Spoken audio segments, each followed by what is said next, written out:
É possível morrer de insônia?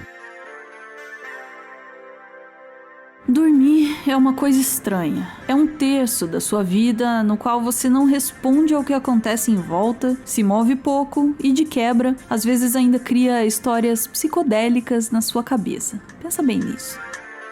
E não são só os humanos que têm essa experiência muito louca, não. Dependendo de como você define o que é dormir, o sono está presente em peixes, moscas e até águas vivas. Tem até animais que dão sinais de que podem estar sonhando, como gatos e cachorros correndo e polvos mudando de cor enquanto dormem. Mas por que os animais dormem, hein? É um comportamento que expõe ao risco de ser pego desprevenido por predadores e consome tempo que poderia ser aproveitado para buscar comida ou parceiros sexuais. Se mesmo assim tantas espécies fazem isso, alguma função deve ter, né?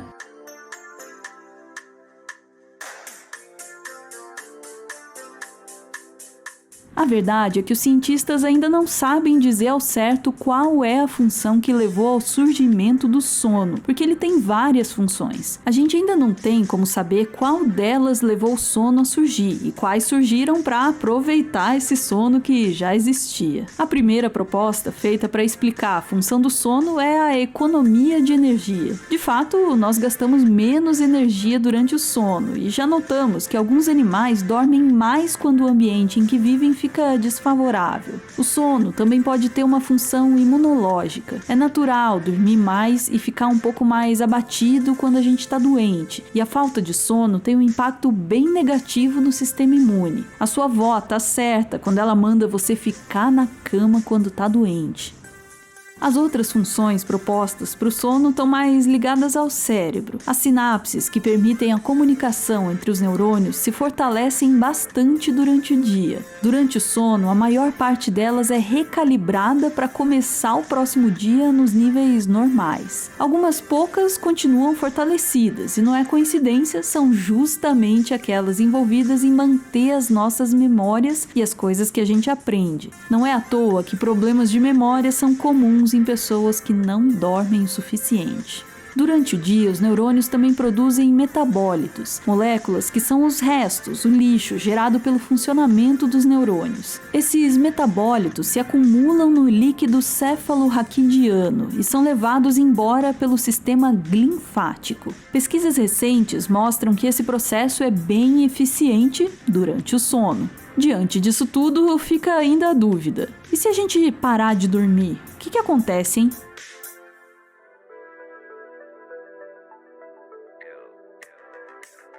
O ano é 1983, na Itália. Um homem de 53 anos chamado Silvano começa a sofrer de casos cada vez mais sérios de insônia. Ele se recusa a buscar ajuda médica e só é convencido por familiares a consultar um neurologista quase um mês depois, quando já está totalmente incapaz de dormir. Logo que o médico perguntou qual era o problema, Silvano respondeu: "Eu vou morrer. Já assisti meu pai e minhas 2 irmãs morrerem dessa mesma doença, que está na nossa família há gerações. Eu posso te contar exatamente como vai acontecer." Ele não apenas descreveu a evolução da doença, como falou de cor a sua árvore genealógica até o século XVIII, com todos os seus ascendentes que adoeceram. Esse é apenas um pequeno trecho da história contada pelo livro The Family Who Couldn't Sleep, de D.T. Max. O livro nunca foi lançado em português, mas seria algo como A Família que Não Conseguia Dormir. De fato, Silvano morreu em 2 anos, exatamente da forma como havia previsto. Ele aceitou doar o seu cérebro para pesquisadores da Universidade de Bolonha, o que permitiu que finalmente a ciência começasse a entender a sua doença, a insônia familiar fatal. Hoje a gente sabe que essa doença é causada por um príon, proteínas com formato defeituoso. Ele causa a degeneração do tálamo, uma região do cérebro envolvida no controle do sono. Os sintomas começam com a insônia, mas logo as funções automáticas do corpo começam a falhar. O paciente começa a ter variações na pressão sanguínea e na temperatura do corpo, suor e lacrimação intensa. A disfunção sexual e a constipação também podem acontecer. Nas fases finais da doença também ocorrem sintomas cognitivos, como perda de memória, problemas com atenção, alucinações e delírio. Os sintomas normalmente surgem em uma idade próxima aos 50 anos, mas alguns casos podem começar bem mais cedo, na casa dos 20 anos. O paciente normalmente sobrevive entre 6 meses e 3 anos após os sintomas começarem. Ainda não existe um tratamento para essa doença. Um estudo clínico com um medicamento está sendo realizado na Itália, mas ainda não temos resultados. Hoje, são conhecidas 50 famílias no mundo com histórico dessa doença. Além da forma familiar, também existe a insônia fatal esporádica, que acomete pessoas sem esse histórico, mas também pode ser considerada uma doença rara, acometendo apenas uma em cada 1 milhão de pessoas. Mas digamos que você faz parte da grande maioria da humanidade que, felizmente, não tem príons no cérebro. Quais as consequências que a falta de sono poderia trazer para você?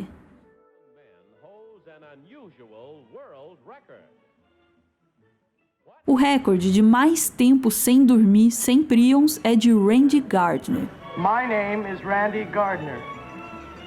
Em dezembro de 1963, com 17 anos, ele resolveu quebrar o recorde mundial de 260 horas sem dormir como projeto para a feira de ciências da sua escola. 2 pesquisadores, um da Marinha, o comandante John Ross, e um da Universidade de Stanford, William Dement, acompanharam todo o processo, em parte para garantir a segurança do adolescente e em parte para estudar os efeitos da falta de sono no corpo dele. Já no segundo dia sem dormir, Randy começou a apresentar dificuldades em focar os olhos em imagens, o que o levou a desistir de assistir televisão durante o resto do desafio. A partir do 3º dia, ele começou a ter oscilações de humor, problemas na coordenação motora e náuseas. No 4º dia, vieram a dificuldade de concentração e os lapsos de memória, e no 5º, as alucinações. No 9º dia, Randy já tinha dificuldades até de terminar as frases que começava.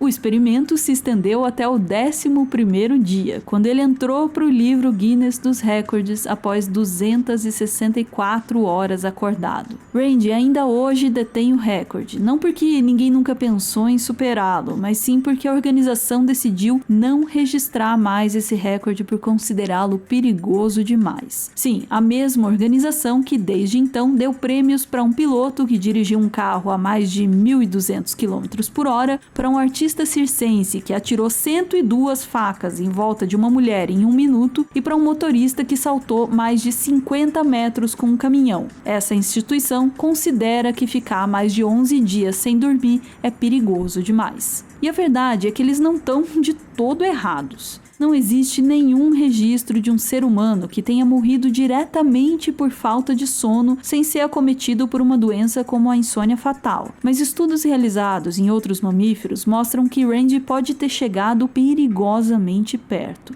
Experimentos realizados no século XIX com cachorros mostraram que a falta de sono levava à morte depois de um período de 9 a 17 dias. Outros experimentos realizados com ratos na década de 80 indicaram um limite entre 5 e 21 dias. É importante fazer um parêntese para explicar que deixar um animal morrer dessa forma só para ver o quanto ele aguenta é algo que não seria permitido pela ética no uso de animais em pesquisa na grande maioria dos países, incluindo o Brasil. Por isso, os experimentos citados são tão antigos. Você talvez esteja pensando que não precisa se preocupar com isso, afinal de contas, nunca vai ficar sem dormir por tanto tempo assim.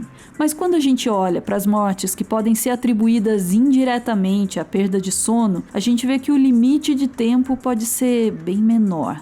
Talvez a maneira mais óbvia pela qual a falta de sono pode levar à morte é dormir no volante. Hoje, 93% dos acidentes em rodovias brasileiras acontecem por falhas humanas. Desses, 42% são causados por sono. Isso provavelmente acontece por causa dos microssonos, que são episódios de sono que duram de uma fração a alguns segundos. Os microssonos são bastante comuns em pessoas que estão há muito tempo sem dormir, e durante eles a pessoa não responde a nenhum estímulo. A chance de que uma pessoa que está acordada há mais de 15 horas tenha um episódio de microssono é 10 vezes maior do que de uma pessoa que está acordada apenas 5 horas. Depois de 20 horas acordado, essa chance aumenta a 60 vezes. A falta de sono também pode levar a várias doenças cardiovasculares e metabólicas. A lista é longa, mas só para citar algumas, a gente tem arritmia, hipertensão, diabetes tipo 2, doença arterial coronariana e síndrome metabólica. Os problemas de sono também aumentam o acúmulo de placas beta-amiloides no cérebro, aquelas responsáveis pela doença de Alzheimer. Mas a própria doença causa problemas de sono antes mesmo dos mais conhecidos problemas de memória aparecerem, mostrando que a relação entre o Alzheimer e o sono é um pouco mais complicada do que parece. E não é só dormir pouco. Trabalhar no turno da noite também pode ser perigoso. Pessoas que trabalham nesse turno apresentam perdas cognitivas que podem levar mais de 5 anos para ser revertidas. Um risco aumentado de câncer de mama e de próstata, diabetes tipo 2, acidente vascular cerebral e doença arterial coronariana. E finalmente, falta de sono diminui os testículos. Tenho certeza de que se eu não tinha conseguido assustar os homens cis do público, agora eu consegui. Na vida corrida que a gente leva, acaba sendo fácil pensar no sono como um desperdício de tempo, mas isso é um erro. Uma boa rotina de sono é um ingrediente essencial para uma vida longa e saudável. Trabalhar enquanto os outros dormem nem sempre é uma boa ideia, hein?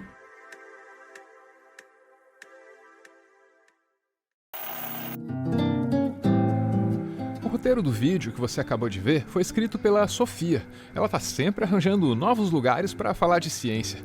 E sempre que ela faz alguma coisa nova, ela avisa lá no Twitter. Então, se você quer ouvir ela falar de ciência e às vezes de outras coisas também, pode seguir ela lá, @lentevermelha.